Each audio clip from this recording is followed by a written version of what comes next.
प्रभुओं का प्रभु, सब मिलके मेरे साथ, राजाओं का राजा, प्रभुओं का प्रभु, और एक बार, राजाओं का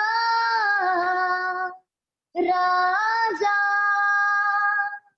प्रभुओं का प्रभु। हाथ उठा के, पवित्र है, पवित्र है यीशु मसीह, पवित्र है, सब मिलके, पवित्र है, पवित्र है यीशु मसीह, पवित्र है। घुटना टेकते हुए, हाथ उठाते हुए, मुंह में शब्दों के द्वारा धन्यवाद करते हैं। उस जीवित परमेश्वर को बोले, तू राजाओं का राजा, प्रभुओं का प्रभु, सबसे ऊंचा, सबसे महान यीशु मसीह, आपका नाम, मेरे साथ गाइए, सबसे ऊंचा, सबसे महान यीशु मसीह, आपका नाम। ये जमीन, ये आसमां गाते हैं तेरी महिमा, ये जमीन, ये आसमां गाते हैं तेरी महिमा, राजाओं का राजा, सब बोले प्रभु, प्रभुओं का प्रभु, हाथ उठा के, राजाओं का राजा, मिलके, प्रभुओं का प्रभु, सबसे ऊंचा, सबसे ऊंचा, सबसे महान यीशु मसीह, आपका नाम योग्य है मेरा प्रभु, राजाओं का राजा, पवित्र मेरा प्रभु, राजाओं का राजा। हालेलुया, धन्यवाद, धन्यवाद तेरा, कोटि कोटि धन्यवाद तेरा, धन्यवाद। यदि आपके पास खंजड़ी है तो आप खंजड़ी बजा सकते हैं, यदि आपके पास ढोलक है तो ढोलक बजा सकते हैं, हाथ है तो ताली बजा सकते हैं, प्रभु को धन्यवाद देते हुए, धन्य तेरा नाम, धन्य तेरा नाम, धन्य तेरा नाम। ये समय होगा परमेश्वर की उपस्थिति में जाने का, ये समय होगा परमेश्वर को स्तुति करने का, ये समय होता है परमेश्वर की गुणगान करने का, क्योंकि वो सर्वशक्तिमान पिता परमेश्वर है। धन्यवाद, धन्यवाद, धन्यवाद। उद्धार है, चंगाई है, रिहाई है यीशु नाम। उस नाम से उद्धार है, उस नाम से रिहाई है, उस नाम से चंगाई है। मीठा वो नाम, प्यारा वो नाम, सच्चा है यीशु का नाम। केवल यीशु नाम, यीशु नाम में सारे बंधन टूट सकता है। यीशु नाम से हमारी पापों की उद्धार हो सकता है। यीशु नाम से मेरे परिवार में उद्धार हो सकता है, मेरे जीवन में चमत्कार हो सकता है। आज यदि आप विश्वास करते हैं तो बोलिए, उद्धार है, चंगाई है, रिहाई है यीशु नाम। भक्ति का नाम, शक्ति का नाम, शांति का नाम यीशु नाम, यीशु नाम, यीशु नाम है, यीशु नाम है, यीशु नाम है, यीशु नाम, यीशु नाम। सब बोले केवल यीशु नाम है, यीशु नाम है, यीशु नाम है, यीशु नाम, यीशु नाम। मुक्ति दिलाए यीशु नाम, शांति दिलाए यीशु नाम। हाथ उठा के, उसी नाम में मुक्ति है, उसी नाम में आशा है, उसी नाम में भरोसा है। आशा दिलाए यीशु नाम, भरोसा दिलाए यीशु नाम, उद्धार दिलाए यीशु नाम, सामर्थ दिलाए यीशु नाम। सब बोले मुक्ति, मुक्ति दिलाए यीशु नाम, शांति दिलाए यीशु नाम। प्रभु तेरा नाम की वजह से पिता परमेश्वर, तेरा नामों को सारे नामों से तूने ऊंचा किया, तेरे नामों से, अपने कामों से ज्यादा पिता प्रभु तूने महत्व दिया है पिता। हम तेरा कोटि कोटि धन्यवाद देते हैं पिता। तेरे नाम में है रिहाई पिता परमेश्वर, तेरे नाम में है चंगाई पिता। आज केवल उसी नाम को हम धन्यवाद करेंगे। हम बोलेंगे प्रभु तेरा नाम की जय जय हो, जय जय हो, जय जय हो, जय जय नाम यीशु नाम, गाऊं मैं सुबह हो शाम, जय जय नाम यीशु नाम, गाऊं मैं सुबह हो शाम, जय जय नाम, कुछ समय पश्चात प्रयास करें। गाऊं मैं सुबह हो शाम, जय जय नाम यीशु नाम, गाऊं मैं सुबह हो शाम। भक्ति का नाम, शक्ति का नाम, शांति का नाम यीशु नाम। बोले स्तुति का नाम, भक्ति का नाम, शांति का नाम यीशु नाम। और अब सकतरिया ना बाबा बाबा, हालेलुया, धन्यवाद धन्यवाद।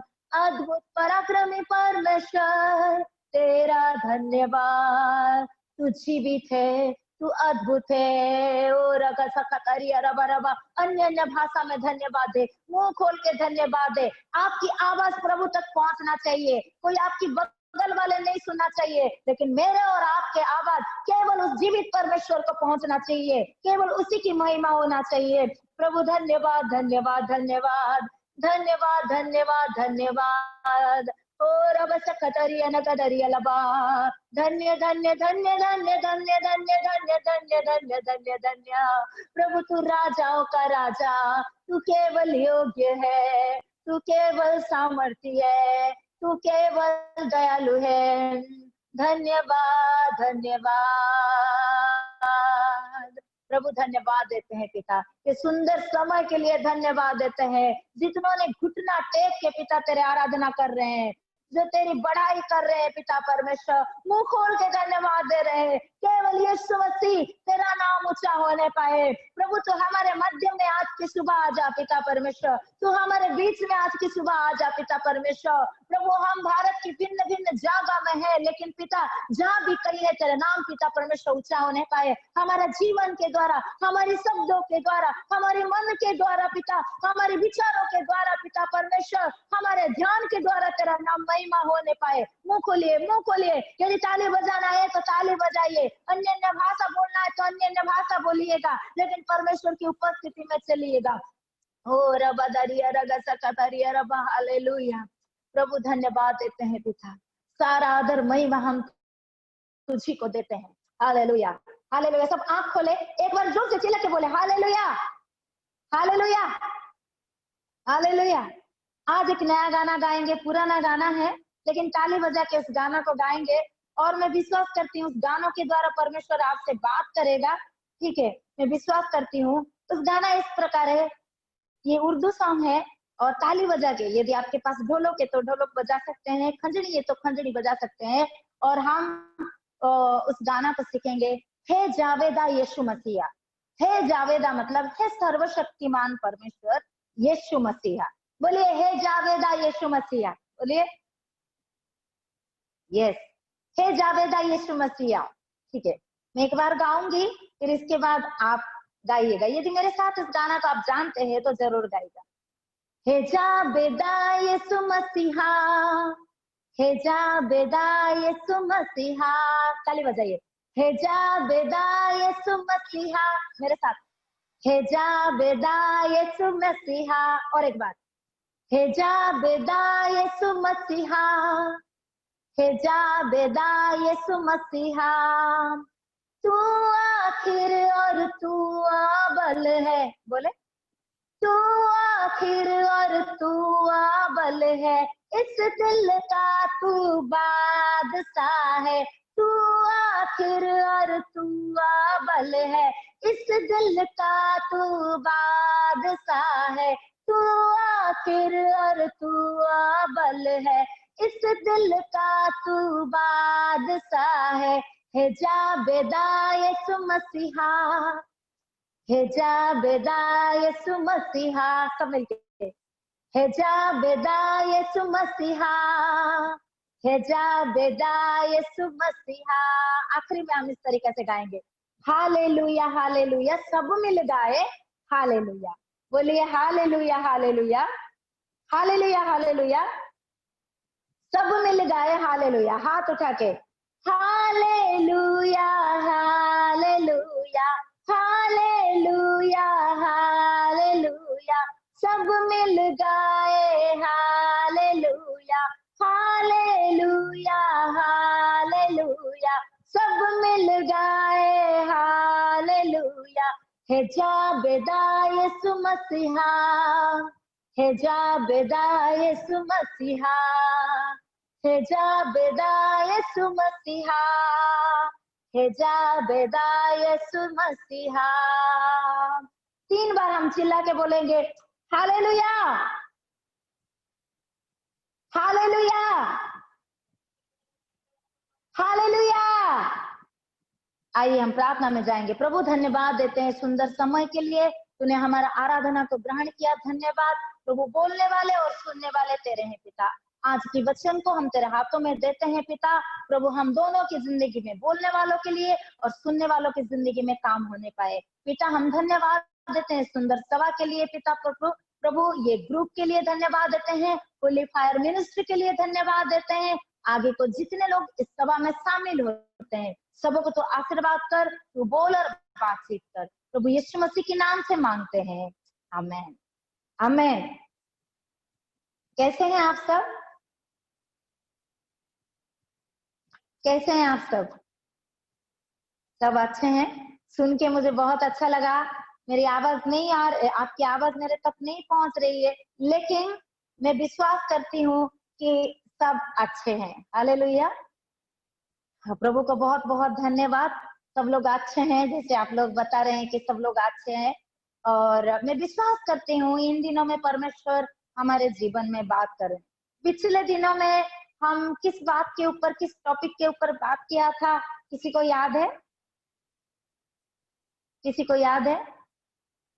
हाँ बताइए सिस्टर, अनम्यूट करके। सिस्टर इंदिरा, इंदिरा सिस्टर बोलेंगे तो मैं सुनूंगी। एक्चुअली सिस्टर हम लोग कमेंट कर रहे हैं, कमेंट में लिख दिए already. Okay okay okay, thank you. तो आप सब कमेंट करिएगा। मुझे विश्वास है कि आप सबको पता है हम तेल और तेल अभिषेक को दर्शाता है उसके बारे में बात कर रहे थे। उससे पहले एक मैंने आपके सामने रखी थी कि भय के बारे में। ठीक है, आज भी मैं ऐसा ही कुछ बातों को आपके सामने रखूंगी, लेकिन आइए मेरे साथ आप खोलिए प्रकाशित वाक्य उसका पहला अध्याय, उसका 17 और 18 आयत।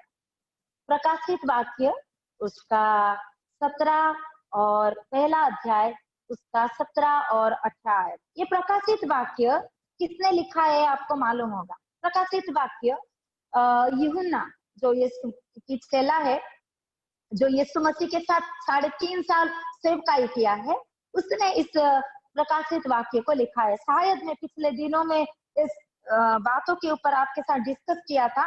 प्रकाशित वाक्य वो प्रभु यीशु मसीह के साथ एक अद्भुत मुलाकात होता है कि पतमस नामक एक द्वीप में वो उसको रखा जाता है। वो ऐसे समय में प्रभु उससे बात कर रहा है जब वो लॉकडाउन है। वो प्रभु का काम सेवकाई करने की वजह से उसको क्या किया गया, एक द्वीप के बारे में, जैसे कि आप पढ़ेंगे पतमोस 9 आयत, पहला अध्याय उसका 9 आयत में लिखा है पतमोस नामक टापू, पतमोस नामक एक द्वीप है, टापू है जहां पे उसको अकेला रखा गया। यदि आप यूहन्ना के बारे में पढ़ेंगे, उन दिनों में सुसमाचार पहुंचाने की वजह से उसकी जिंदगी में बहुत सताव था, उसकी जिंदगी में बहुत दिक्कत था। मेरे प्रिय, इस बात को समझ लीजिए, बाइबल में लिखा है तुम्हारे लिए सताव है, तुम्हारे पास सताव आएगा। जो मसीह है उनके जीवन में कि परिवार के द्वारा, पड़ोसी के द्वारा, कलीसिया के द्वारा और अन्य जातियों के द्वारा, भिन्न भिन्न माध्यम के द्वारा हमारे जीवन में सताव आती है। कभी भी प्रार्थना ना करिए कि सताव नहीं आने पाए, सताव आएगा। ये बाइबल की वचन बताती है हम सबों की जिंदगी में सताव आने को है, लेकिन उस सताव के बीच में परमेश्वर मुझे और आपको सामर्थ और बल देगा। ऐसे यूहन्ना की जिंदगी में जब वो टापू को उसको रखा गया, उसको क्या किया गया, वो रोमी सेना उसको जाके पतमुस नामक उस टापू में अकेला रख दिए। उस टापू के बारे में बताऊंगी तो वो टापू एक ऐसा जगह था जहाँ पे एक दोषी, और वो दोषी क्या होते थे, जब दोषी पाया जाता था उनको वहीं पे छोड़ देते थे, खाना नहीं देते थे और रहने के लिए कोई भी व्यवस्था, मतलब कपड़ा की व्यवस्था नहीं है, खाने पीने की व्यवस्था नहीं है। ऐसे टाइम में उनको रख दिया जाता था, वहां पे वो भूखा होके अकेला होके मर जाते थे। और यदि मैं यूहन्ना के बारे में आपसे बोलूं तो वो व्यक्ति ऐसा एक जगह पर रह गया है जहाँ पे केवल बोन्स होता था, क्या बोलते हैं, कंका, उसको क्या बोलेंगे मुझे, जहाँ पे हड्डियां होती थी, मुर्दा शरीर होता था, उसी बीच में, हड्डियों के बीच में यूहन्ना अकेला रहता था। मेरे प्रियो, मैं आपको बताना चाहूंगी, जब एक व्यक्ति अकेला पाया जाता है उसके जीवन में बहुत निराश होता है, बहुत ज्यादा दुख होता है, बहुत ज्यादा डर होता है कि मेरे जिंदगी में क्या हुआ। ऐसी परिस्थिति में वो अकेला था, लेकिन वो अकेला नहीं था, उसके साथ परमेश्वर थे। उसने सोचा होगा कि मैं अकेला क्या करूंगा, मैं वचन को कैसे लेके जाऊंगा, मैं कैसे बांटूंगा, अभी तो मेरे जीवन में कोई चारा नहीं है। लेकिन परमेश्वर उसके साथ मुलाकात कर रहे हैं। यूहन्ना 3.5 साल जब यीशु मसीह के साथ था, वो एक मनुष्य के रूप में यीशु मसीह को जानता था। बाइबल में 5 ऐसे पुस्तक है, 4 सुसमाचार एक पुस्तक है जिसके बारे में, यीशु मसीह के बारे में बहुत स्पष्ट रूप में लिखा जाता है। मत्ती, मार्क, लूका और यूहन्ना रचित सुसमाचार में यीशु मसीह एक मनुष्य होके किस प्रकार इस धरती पर काम किया उसके बारे में लिखा गया है। लेकिन प्रेरित के सुसमाचार में यीशु मसीह कलीसिया के लिए क्या कर सकता है और क्या करेगा, और अन्य जाति के बीच में क्या करेगा और क्या किया है, उसके बारे में वहां पे लिखा गया है। मेरे प्रियो, मैं आपको बताना चाहूंगी, यूहन्ना ये प्रकाशित वाक्य लिखने से पहले यीशु मसीह को एक मनुष्य के रूप में जानता था, लेकिन प्रकाशित वाक्य में जब यीशु मसीह के बारे में लिखता है वो प्रभु कह के लिखता है। यीशु मसीह मरने से पहले उनको सब लोग यीशु मसीह कहते थे, लेकिन उनकी पुनरुत्थान के बाद वो स्वर्ग और पृथ्वी के अधिकारी हो गए हैं। ठीक है, आगे हम इसको पढ़ेंगे। स्वर्ग और पृथ्वी की कुंजी उनके पास हो गया, सारे विषय की नियंत्रण, स्वर्ग में जितने सारे चीजें हैं और पृथ्वी में जितने सारे विषय है, उस विषय के ऊपर नियंत्रण करने वाला परमेश्वर है। इसीलिए आज हम उनको एक मनुष्य के रूप में नहीं, एक साधारण महापुरुष के रूप में नहीं है, लेकिन एक अद्भुत जीवित परमेश्वर है जो सब कुछ कर सकता है, उसको हम आराधना करते हैं।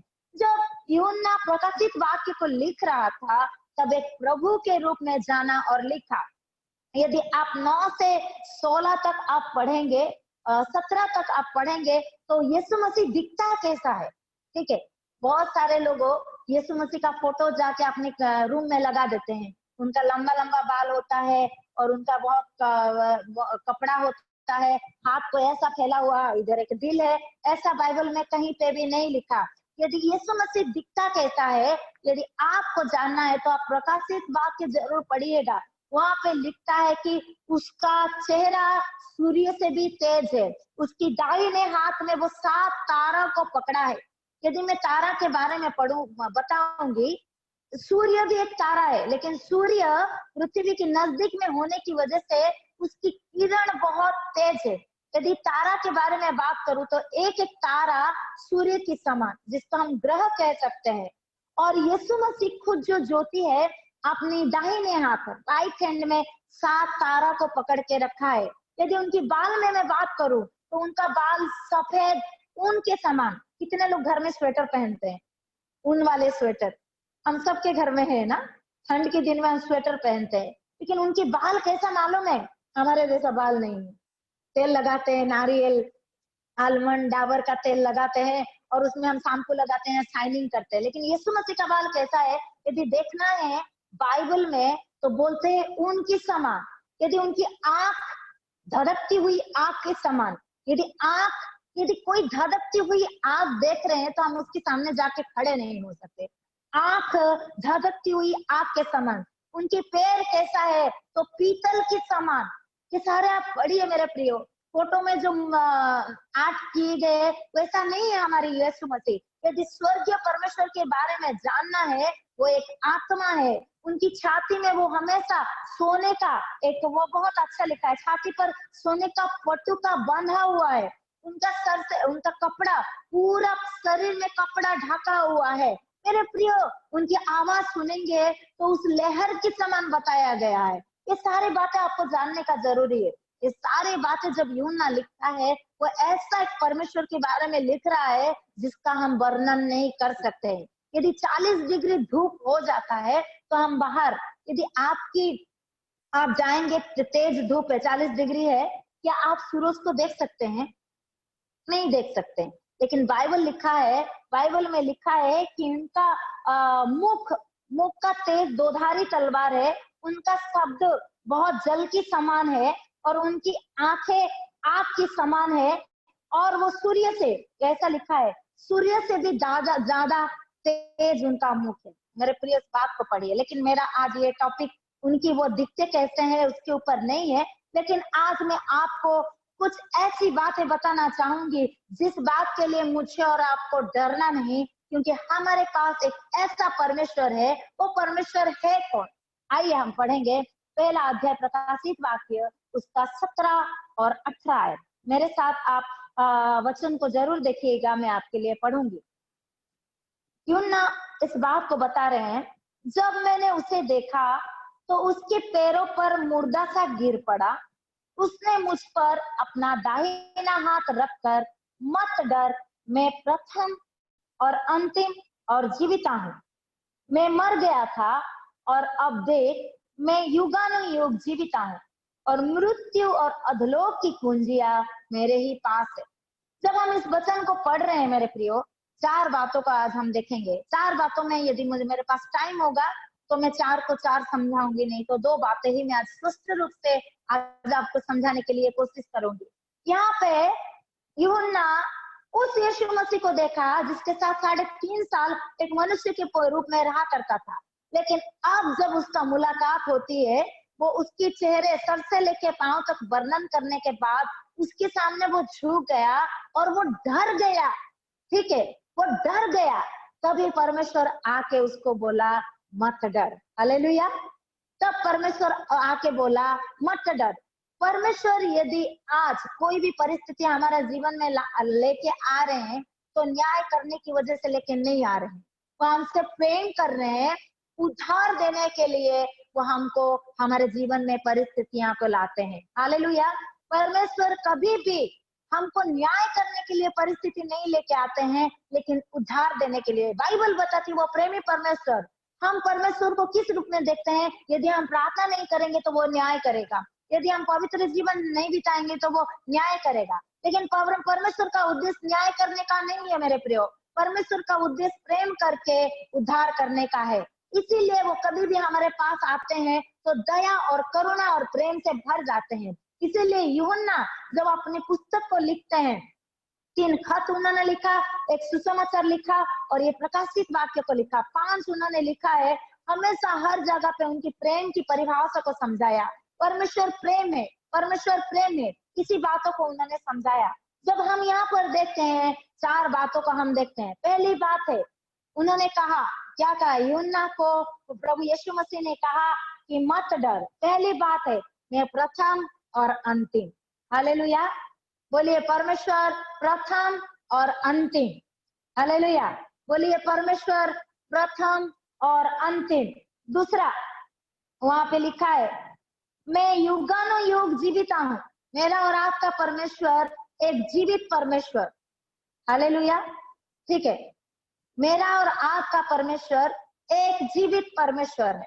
ठीक है, और उन्होंने इस बात को बोला है, आई एम लिविंग वन। ठीक है, मैं मैं 4 बातों को बता रही थी। ठीक है, दूसरा बात, तीसरी बात मैं आपको बताना चाहूंगी, मैं स्वर्ग और पृथ्वी की कुंजी को पकड़ी हूँ। ठीक है, मैं 3 बातों को बताया। पहली बात मैं भूल गई। सबसे पहले परमेश्वर ने उसको कहा मत डर। ठीक है, सबसे पहले परमेश्वर ने उसको कहा मत डर। दूसरी बात उन्होंने कहा मैं प्रथम और अंतिम। तीसरी बात उन्होंने कहा मैं जीवित हूँ। और चौथी बात उन्होंने कहा कि मेरे पास मृत्यु, ठीक है, मृत्यु की और अधोलोक की कुंजी है। ठीक है, आज आइए हम 2 बातों को बहुत स्पष्ट रूप से देखेंगे। सबसे पहले यूहन्ना ने एक बातों को देखा है। वो यूहन्ना क्या देखा कि परमेश्वर के पास जब आया, परमेश्वर को जब उसने देखा, वो डर गया है। आज हमारे जीवन में मैं पिछले दिनों से यही बात बता रही हूँ कि बहुत सारे परिस्थितियों को लेकर हम डर चुके हैं। हमारी नौकरी को लेके डर चुके हैं, दुनिया की सिचुएशन को लेके हम डर चुके हैं, हमारे परिवार को लेके हम डर चुके हैं। हमारे अंदर आज डर छाया हुआ है। जब कोरोना की बीमारी आया, सबसे पहले लोगों के अंदर एक ही चीज आ गया, वो डर है। कैसा डर है? मरने की डर है, खत्म होने की डर है। जो लोग कल तक खुदकुशी कर रहे थे, जो लोग कल तक सोच रहे थे कि हम नहीं जिएंगे, वो भी आज डर रहे हैं। लेकिन मेरे प्रियो, हमारे पास एक ऐसा परमेश्वर है जो डराने के लिए नहीं लेकिन हिम्मत देने के लिए है, जो हमको तोड़ने के लिए नहीं लेकिन बनाने के लिए है, जो हमको टूटने के लिए नहीं लेकिन आशा देने के लिए है। मेरे प्रियो, जब परमेश्वर को उसने देखा, उनका ये पहला रूप को देखा, प्रभु के रूप में देखा, यूहन्ना डर गया है। यूहन्ना डर गया है। हर इंसान किसी रीति से डर जाता है। मेरे प्रियो, मैं आपको बताना चाहूंगी कि हमारे जीवन में भी आज डर छाया हुआ है। आज डर छाया हुआ है। मैं बाइबल की कुछ व्यक्तियों के बारे में बात करना पसंद करूंगी जो अपनी जीवन के आज की परिस्थिति को लेकर मैं आपको बात करना चाहती हूँ कि उन्होंने अपनी जीवन की परिस्थितियों को लेकर डर गए हैं। यहाँ पे यूहन्ना परमेश्वर को देख के डर गया है, परमेश्वर की अद्भुत बातों को देख के डर गया है, परमेश्वर की ज्योति को देख के डर गया है। लेकिन मैं और आज के दिनों में किस बात को लेकर डर गए हैं? हम प्रभु को भूल चुके हैं, परमेश्वर की सामर्थ को भूल चुके हैं, और परमेश्वर की सामर्थ को नहीं देख के हम दुनिया की परिस्थिति को लेकर डर चुके हैं। सबके अंदर डर है। जिसके पास नौकरी नहीं है, कल क्या खिलाएंगे, उसके लिए डर है। जिसके घर में पति पत्नी को बहुत शासन करता है, मारता पीटता है, अपने पति को लेकर डरते, जो पत्नी ताना मारती रहती है, पति उस पत्नी के लिए डरते हैं। जो बच्चे बात नहीं मानते हैं, उन बच्चों के लिए माता पिता बहुत डरते हैं, भटक गए हैं मेरे बच्चे बोल के। और जो पड़ोसी है, पड़ोसी हमेशा लड़ाई झगड़ा करते हैं, बुराई करते हैं, उनका सामना ना करने की वजह से हमारे अंदर डर है। बाइबल में ऐसे ही कुछ व्यक्ति व्यक्तिगत रूप में, सामूहिक रूप में और एक नेता होने के नाते कैसे डर गए, उनके बारे में मैं बात करना पसंद करूंगी। और यदि आप उत्पत्ति उसका 16 अध्याय 21वां आयत और 17वां आयत पढ़ेंगे तो वहां पे एक औरत के बारे में लिखा है। उस औरत को हम अच्छी तरह से जानते हैं, जिसको हाजिरा कहते हैं, जो अब्राहम और सारा की दासी हुआ करती थी। ये अब्राहम और सारा की बहुत मतलब दिल से सेवा करती थी। जब अब्राहम और सारा ने उनके जीवन में देखा कि कोई बच्चा नहीं हुआ, तो बहुत सारे ऐसा होता है, पत्नियां बहुत सारे बुद्धि देते हैं, ठीक है ना। आज की जिंदगी में गूगल बहुत सारे बुद्धि और नॉलेज दे रहा है, लेकिन पुराने जमाने में ऐसा होता है कि पति पत्नी को बहुत बुद्धि देता था, पत्नी पति को भी बहुत बुद्धि और ज्ञान बांटता है। और कई बार पत्नी सही होते हैं, कई बार बहुत सारे आइडिया देते हैं कि दोनों लोगों 99 ऑलमोस्ट 99 साल तक 75 ईयर में ये सेवकाई में निकले, और 75 ईयर से इतनी साल होने के बाद जब बच्चा नहीं हुआ, तब सारा ने बोला कि जाओ, मेरी दासी है, उसके साथ तू क्या कर, उसके द्वारा एक बच्चा होने वाला है। परमेश्वर का उद्देश्य था कि सारा के द्वारा एक बेटा आएगा तो वो जातियों का पिता बन जाएगा, लेकिन उस उद्देश्य को, उस दर्शन को सारा ने थोड़ा ट्विस्ट कर दिया। प्रभु ने तो बोला है बेटा आना है, मैं बुढ़ी हो रही हूँ और अभी मुझे क्या है, मेरे द्वारा बच्चा नहीं हो सकता, तुम हाजिरा के पास जाओ, ये हाजिरा के पास जाओ। जब हाजिरा, यदि आप उत्पत्ति उसका 16 का 21 और 17 अध्याय पढ़ेंगे तो हाजिरा के बारे में स्पष्ट रूप में लिखा है। यदि आप चाहेंगे तो मैं चाहूंगी आप पढ़ने के लिए, चलिए हम खोलते हैं निर्गमन उसका 16 अध्याय उसका 21 आयत, थोड़ा सा समझ में आ जाएगा आपको।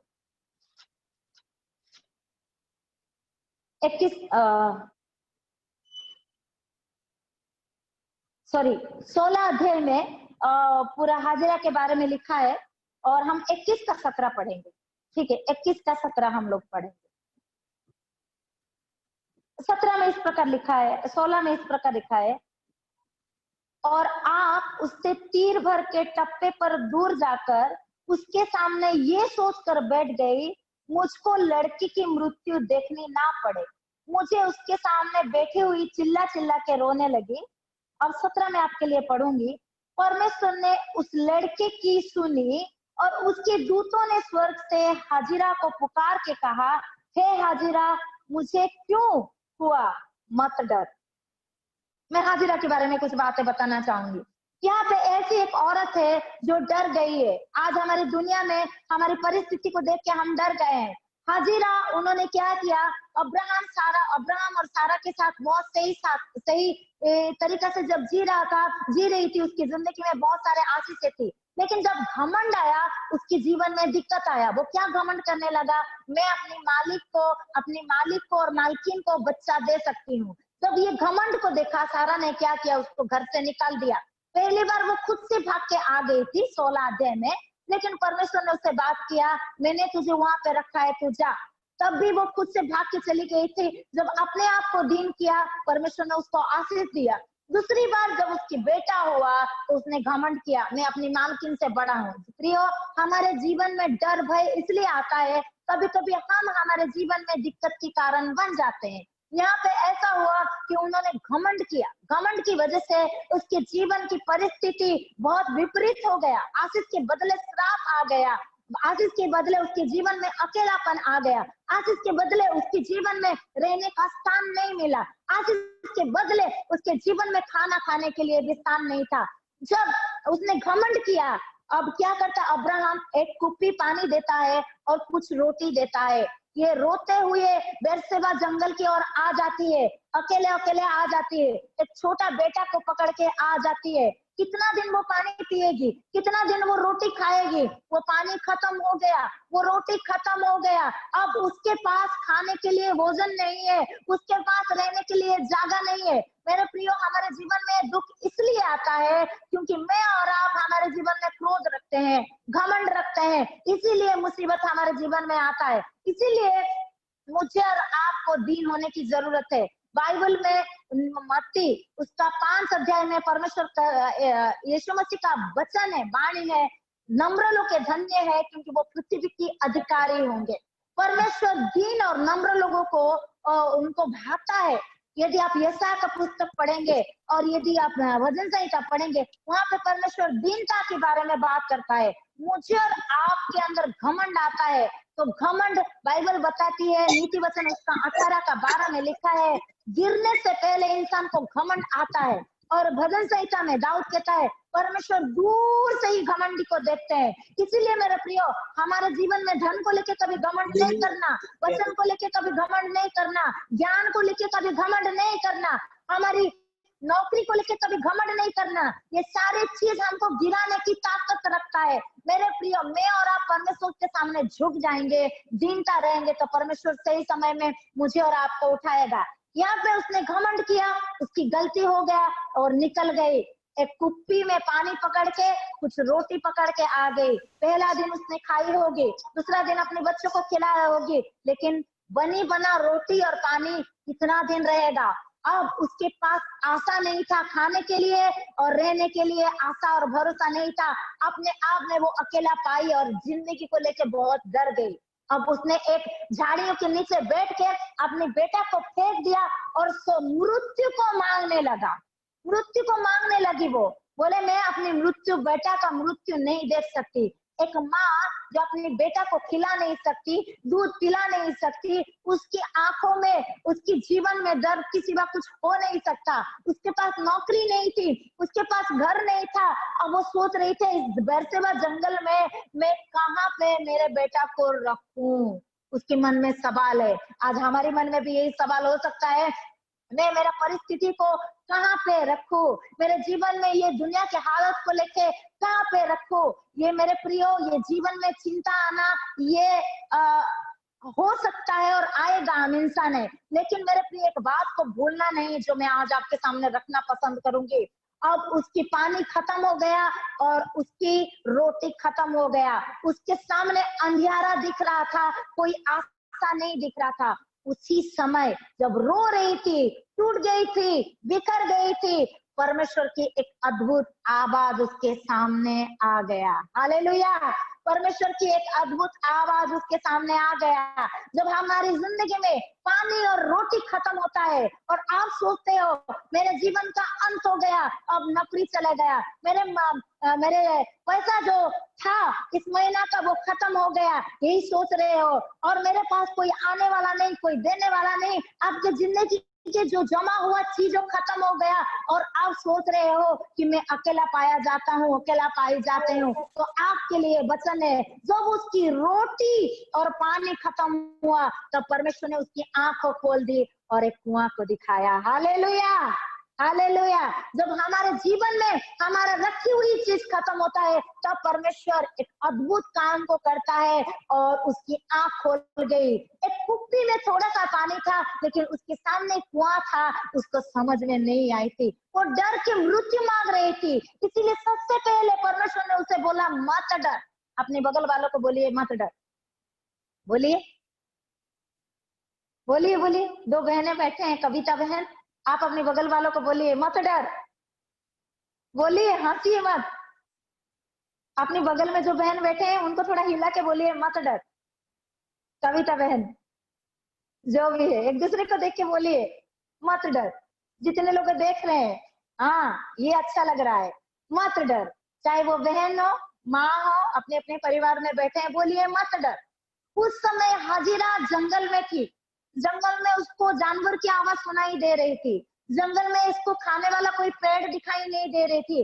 जंगल में उसको हो सकता है भूत का आवाज सुनाई दे रही थी। जंगल में उसे अकेला पाया जा रही थी। लेकिन ऐसे समय में परमेश्वर की दूत उसके सामने आके बोला, मत डर। और मत डर के 17 में बहुत अच्छा लिखा है, वहां पे परमेश्वर ने उस लड़के की सुनी और उसकी दूतों ने स्वर्ग से हाजिरा को पुकारा, स्वर्ग से हाजिरा को पुकारा। यदि आप टूट के रो रहे हो, परिस्थिति को लेकर डर रहे हो, आपके पास कोई आता नहीं जो स्वर्ग में रहने वाला हमको देख के बोलता है, पुकारता है, हमारा नाम लेके पुकारता है, स्वर्ग से पुकारा। बड़े अच्छे से लिखा है, हे हाजिरा तुझे क्या हुआ, मत डर, क्योंकि जहां तेरा लड़का है वहां से उसकी आवाज परमेश्वर को सुन पड़ी है। उठ, अपने लड़के को उठा और अपने हाथों से संभाल, क्योंकि मैं उसके द्वारा एक बड़ी जाति बनाऊंगा। 19 में लिखा है, तब परमेश्वर ने उसकी आंखें खोल दी तो उसको एक कुआं दिखाई दिया। हालेलुया। मुझे यहाँ पे एक बात बहुत अच्छा लगता है, तू संभाल। ऐसे परिस्थिति में परमेश्वर ने उसको बोला, मत डर, तू संभाल और तेरा बेटा को संभाल। यदि आज आपके अगल बगल में कोई नहीं है, आप चीजों को लेकर डर चुके हो, यदि आपके और दुश्मन ही दुश्मन है, कोई आशा भरोसा नहीं है, परमेश्वर व्यक्तिगत रूप से आपको पुकार के कहना चाहता है कि मत डर, खुद को संभाल। हमारे पास वो परमेश्वर है जो आपको अकेला देखना पसंद नहीं करते हैं। वो कहते हैं, मैं इमानुएल परमेश्वर तुझे कभी छोड़ा नहीं, तेरे लिए मैं कलवरी की क्रूस में अपने जीवन को कुर्बान कर दिया। इसलिए मैं तुझे कहना चाहता हूँ, यीशु मसीह मर के जी उठने के बाद चेलाओं को कहे, संसार की अंत तक मैं तुम्हारे संग संग रहूंगा। मेरे प्रियो, वो परमेश्वर मेरे और आपके साथ संग संग रहने वाला इमानुएल परमेश्वर, मैं तुम्हारे संग में होकर जाऊंगा, मैं तुम्हारे आगे आगे चलूंगा, मैं तुम्हारे मध्य में रहूंगा, मैं तुम्हारे पीछे खड़ा रहूंगा, तुम्हारे चारों ओर दूतों की छावनी रहेगी, मैं तुम्हारे मुंह में शब्द के बात करूंगा। तुम जीवन की परिस्थिति को लेके मत डर। हाजिरा डर गई थी, लेकिन परमेश्वर ने कहा कि मत डर। उसकी जरूरत था खाने के लिए, परमेश्वर ने कहा कि तेरी खाना का उपाय मैं कर चुका है, तू तो एक कुप्पी की पानी देख के डर जा रही है, लेकिन मैंने तेरे लिए कुआं को छोड़ के रखा है। जब हमारे कुप्पी की पानी और रोटी खत्म होगा, तब परमेश्वर एक कुआं को दिखाएगा। उससे पहले यदि वो कुआं को देख दिया होता तो परमेश्वर की अद्भुत शक्ति को वो महसूस नहीं कर पाती। लेकिन मेरे प्रियो, उसने परमेश्वर की आंखों को तब तक बंद कर दिया था जब तक वो परमेश्वर को पुकारा नहीं, जब तक तो अंदर नम्रता को नहीं लाई, जब तक अपने अंदर वो टूटी नहीं, तब तक परमेश्वर ने उसको उसके अंदर उसके सामने वो कुआं को लेके नहीं आया था। मेरे प्रियो, जब तक हम अपने जीवन में नम्रता को नहीं लाते हैं, परमेश्वर चमत्कार को नहीं लाते हैं। हम नम्रता को लाएंगे तो परमेश्वर चमत्कार को लाएगा। मुझे और आपको परमेश्वर के सामने टूटना है, बिखरना है, दीन होना है, किसी भी बातों के लिए घमंड नहीं करना है, तो परमेश्वर स्वर्ग से आपको पुकारेगा, आपका नाम लेके पुकारेगा। हाजिरा को उसका नाम लेके स्वर्ग से परमेश्वर ने पुकारा, उसकी परिस्थिति को देखा और उसकी आवाज को परमेश्वर ने सुना। हालेलुया। मेरे परमेश्वर वो सुनता है, वो देखता है और हमारी परिस्थिति को जानता है, इसलिए कहता है मत डर। उस दिन परमेश्वर यूहन्ना के सामने आया, प्रभु यीशु मसीह यूहन्ना के सामने आया, बोला कि तू क्यों डर रहा है, तू पतमस टापू के अंदर ये हड्डियों के बीच में रह के अकेला पाया जाता है, तू क्यों डर रहा है, मत डर। हालेलुया, मत डर। सबसे पहले हमारी परिस्थितियों के लिए परमेश्वर ने कहा है कि मत डर। दूसरी बात, ऐसा ही और एक बात आपके सामने मैं बोलूंगी, निर्गमन उसका 14 अध्याय उसका 10 और 13 मेरे साथ आपको लिए। निर्गमन उसका 14 अध्याय उसका 10 और 13 आए। ठीक है, यहाँ पे एक झुंड के बारे में बात हो रही है। मूसा सारे इजराइल लोगों को क्या कर रहा है, वो बचा के लेके आ रहा है। अब मिस्र से क्या हो गए, मिस्र की हर एक परिस्थिति से वो छूट के आ गए हैं। अब रास्ते में वो आगे बढ़ रहे। पहली बात मैं हाजिरा के बारे में बोली, हाजिरा की परिस्थिति के लिए प्रभु ने बोला डरना नहीं और उसके लिए उपाय किया है। यहाँ पे अब एक झुंड की बात हो रही है। मेरे प्रियो, अब अकेले के बारे में बात किया, अब कलीसिया के बारे में बात करना चाहती हूँ।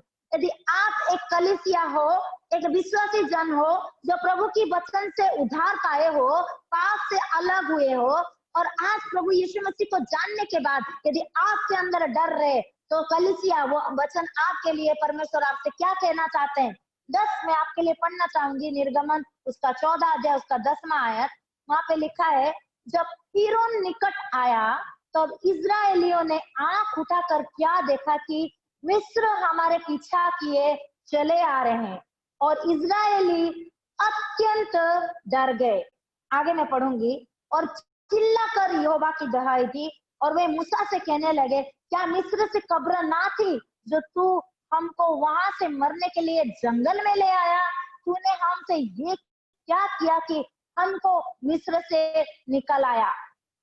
ठीक है मेरे प्रियो, अब इजराइल लोगों ने क्या देखा? पीछे से कौन आ रहे हैं? मिस्र के लोग। जो मिस्र लोग 430 साल उनको दास के रूप में व्यवहार किया, इस्तेमाल किया, उनसे काम कराया, घर के काम काज कराया, बिल्डिंग का काम काज कराया, पूरा हर एक चीजों का काम कराया। यदि आप इतिहास को पढ़ेंगे, और पृथ्वी में 7 महाशक्ति था। 7 महाशक्ति, कभी समय मिलेगा तो मैं बताऊंगी। और मैं जब कॉलेज में पढ़ाती थी, इन 7 शक्तियों के बारे में पढ़ाती थी। सबसे पहले जो पृथ्वी की अधिकार था, शक्ति था, वो मिस्र का शक्ति। आज के दिनों में हम अमेरिका को बोलते हैं, अमेरिका पूरा देश को कंट्रोल कर रहा है, लेकिन आज की परिस्थिति में जब हम देख रहे हैं, चीन कंट्रोल कर रहा है। सबसे पहले उन दिनों में जो सबसे महान शक्ति पूरा पृथ्वी को राज कर रहा था, वो मिस्र। यदि आप मिस्र के बारे में पढ़ेंगे तो आपको बहुत सारे जानकारी मिलेगा।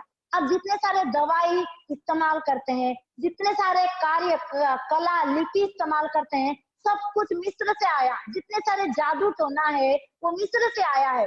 और ये मिस्र में 1 साल नहीं, 2 साल नहीं, 3 साल नहीं, 430 साल उन्होंने रहा है।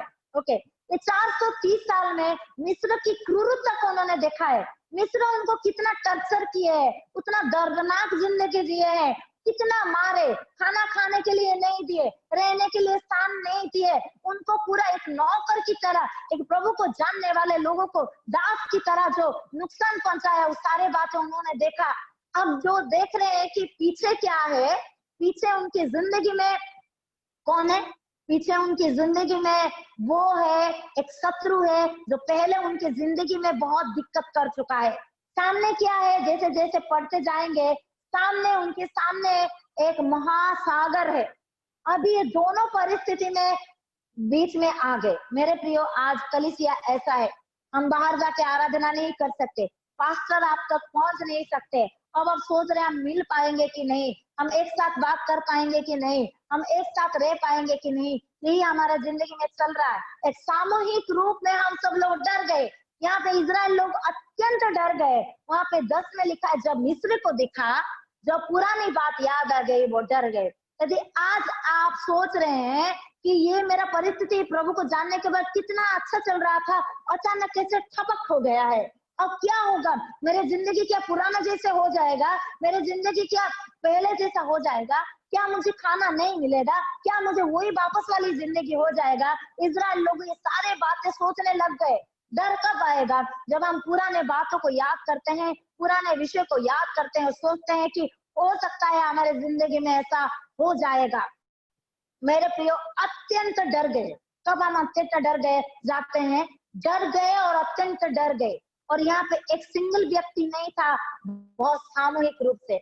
यदि आज आप प्रभु को जानने के बाद कलीसिया के रूप में बाहर के सताव के लिए डर गए, तो आपके लिए वचन है, आने वाला दिन में यदि सताव हो रहा है, यदि ओडिशा में एक लड़का, जवान लड़का को जान से मार दिया और उस परिस्थिति के लिए पूरा कलीसिया, पूरा मसीह समूह डर गया, तो आपके लिए है, शत्रु आएगा। बाइबल में लिखा है, पहला पत्रुस 5 अध्याय में लिखा है, वो सिंह की न्याय गरज के आता है। सिंह बहुत गुस्सा है। एक सिंह जब बहुत गुस्सा होता है, गरज के आता है। शैतान भी आज गुस्सा है। प्रार्थना करने वाले बढ़ रहे हैं, वचन सुनने वाले बढ़ रहे हैं, उनकी छुटकारा हो रही है। और यहाँ पे क्या हो रहा है? वो गरज के आ रहा है। पूरा मिस्र की सेना, जिसके पास घोड़ा है, जिसके पास तलवार है, जिसके पास रथ है, लेकिन इनके पास कपड़ा भी नहीं है, घोड़ा भी नहीं है, तलवार भी नहीं है, पैदल जा रहे हैं। ये सोच रहे थे हम तो गए रे बाबा, गए, डर गए, अत्यंत डर गए। तब 14 में आपके लिए, 13 में आपके लिए पढ़ूंगी। मूसा ने लोगों से कहा, डरो मत, खड़े खड़े वो उद्धार का काम देखो जो यहोवा आज तुम्हारे लिए करेगा, क्योंकि जिन मिस्रियों को तुम आज देखते हो उनको फिर कभी ना देखोगे। यहोवा आप ही तुम्हारे लिए लड़ेगा, इसलिए तुम चुपचाप रहो। डरो मत, खड़े खड़े परमेश्वर की उद्धार को देखो। कलीसिया, आज की परिस्थिति के लिए, आज की सताव के लिए सामूहिक रूप से आप खुद डर रहे हो, पास्टर भी डर गए हैं, दूसरों भी डर गए, तो आपके लिए है एक हिम्मत की बात, डरो मत, खड़े खड़े परमेश्वर की उद्धार को देखो। आज की परिस्थिति में हम सब जो मसीह जन है, प्रभु को जानते हैं, वचन की कमी हो गया हमारे अंदर, परमेश्वर की वो सामर्थ्य यदि भूल गए, तो आज की सुबह परमेश्वर हम सब से बात करना चाहता है कि डरो मत, खड़े खड़े परमेश्वर की उद्धार को देखो। डरो मत, खड़े खड़े परमेश्वर का उद्धार को देखो, क्योंकि लड़ाई मेरे और आपका नहीं है, वो जीवित परमेश्वर का है। परमेश्वर मेरे और आपके लिए, पूरी कलीसिया के लिए लड़ेगा। Hallelujah, hallelujah. परमेश्वर पूरी कलीसिया के लिए वो शत्रु के साथ लड़ेगा, मेरे और आपके जिंदगी में वो चमत्कार करने के लिए। उसके बाद मूसा क्या करता है, लाठी लेता है और समुद्र को दो भाग करता है, और उन लोगों क्या करते हैं, रास्ता पार हो जाते हैं। मेरे प्रियो, परमेश्वर को उद्धार देखना है तो डर को पीछे हटाना है, पीछे मुड़ के नहीं देखना है, पुराना बातों को याद नहीं करना है, पुराना जिंदगी से हम नहीं चलना है। यहाँ पे उनको डर कब आया, जब पास्ट को देखा, अतीत को देखा, अतीत के डर को देखा, अतीत की परिस्थिति। हमको अतीत कभी आगे बढ़ने नहीं देगा, लेकिन परमेश्वर आज हमको उद्धार किया है, आज हमको सामर्थ्य के साथ हमारे जीवन में काम कर रहा है, तो परमेश्वर सामर्थ्य के साथ हमारे जिंदगी में काम करेगा। हालेलुया। जब उन लोगों ने विश्वास किया तो परमेश्वर की सेवक ने लाठी मारा। एक व्यक्ति की विश्वास पूरी की पूरी झुंड को क्या कर सकता, कर दिया, उद्धार कर दिया। यदि एक पासवान की विश्वास इतना मजबूत हो जाए तो पूरी कलीसिया में चमत्कार होगा। एक बहन की विश्वास यदि मजबूत हो जाएगा तो परमेश्वर भविष्यवाणी के द्वारा उस कलीसिया को उद्धार करेगा। एक कलीसिया के भाई एक अच्छा नौकरी विश्वास करेगा तो परमेश्वर उसको आशीष करके पूरी कलीसिया को माला माल करेंगे, आशीषों के साथ भरेंगे। एक व्यक्ति के विश्वास के द्वारा पूरी कलीसिया, पूरी इजराइल जाति उद्धार पाया। मेरे और आपके विश्वास बहुत मायने लगता है। पूरा इजराइल लोग डर गए थे, प्रभु को जानने वाले लोग डर गए थे, लेकिन एक मूसा का विश्वास ने, एक छोटा सा विश्वास लाठी से उसने मारा और चमत्कार हुआ। क्या आप वो व्यक्ति हो, कलीसिया को बनाने वाला, जो आपके द्वारा पूरा इजराइल, पूरा कलीसिया उद्धार पाएगा और बहुत सारे नए नए आत्मा आएंगे। आगे जैसे पढ़ते जाएंगे वहां पे लिखा है, राहब वेश्या जो थी वो बोलती है, हमने अतीत की बातों को, हमारे पुरखों की बातों को सुना है कि परमेश्वर ने कितना बड़ा बड़ा चमत्कार को किया है। दाऊद बोलता है, हमारे पुरखों की जिंदगी में परमेश्वर ने बहुत बड़ा बड़ा काम को किया है। यशायाह, यिर्मयाह पुरखों की बात करते हैं। आने वाला दिन में यदि आप चाहते हैं आपकी पीढ़ी आपकी विश्वास के बारे में बात करे, तो वो सेना बन जाए, वो पुरुष बन जाए, वो नारी बन जाए, वो सेवक बन जाए, वो सेविका बन जाए, वो एक झुंड को उद्धार करके, एक जाति को उद्धार करके आगे बढ़ा सके। हालेलुया। इसलिए परमेश्वर कहते हैं, मत डर, मैं तुझे नाश करने के लिए नहीं लेकिन उद्धार करने के लिए। इजराइल जब अत्यंत डर गए, परमेश्वर एक व्यक्ति को खड़ा करके पूरा इजराइल जाति को उद्धार किया। क्या आप वो एक व्यक्ति हो? क्या आप वो व्यक्ति हो केवल पासवान के ऊपर भरोसा रखते हो? क्या आप कह सकते हैं, मैं वो व्यक्ति बनूंगी, मेरे भाई बहन जो आज की परिस्थिति को लेकर डरे हैं, मैं उनको हियाब दूंगी, मैं उनको वचन से बातें करूंगी, मैं उनके साथ बैठ के प्रार्थना करूंगी, यदि मेरे पास पैसा है तो मैं पैसा के द्वारा उनको मदद करूंगी। Hallelujah, hallelujah. मैं विश्वास करती हूँ परमेश्वर आप सबसे बात करते हैं। अभी तक मैं दो बात बोली। सबसे पहले परमेश्वर हमारे परिस्थितियों के लिए कहता है कि मत डर, क्या खाओगे क्या पियोगे उसके लिए मत डर, और उसके ऊपर मैं हाजिरा के बारे में बात किया। दूसरी बात, एक छुड़ाया हुआ व्यक्ति जिसको आज के दिनों में हम कलीसिया कह सकते, जो प्रभु को जानते थे, प्रभु के बारे में प्रभु ने उनके जीवन में बहुत चमत्कार को किया है। आज हम कह सकते हैं कलीसिया सब जानने के बावजूद भी उनके अंदर डर आ गया। एक आत्मिक व्यक्ति डर सकते हैं, लेकिन परमेश्वर उस डर के ऊपर विजय को, निर्भय को, सामर्थ्य को लेके आ सकता है। तीसरी बात मैं कहना चाहूंगी, बहुत सारे ऐसे नेता है जो सेवकाई करते हैं। यहोशू के बारे में मैं बताना चाहूंगी। यहोशू उसका पहला अध्याय उसका 9वां आयत में प्रभु यहोवा परमेश्वर यहोशू को डांट रहे हैं। ये यहोशू मूसा के संग संग था।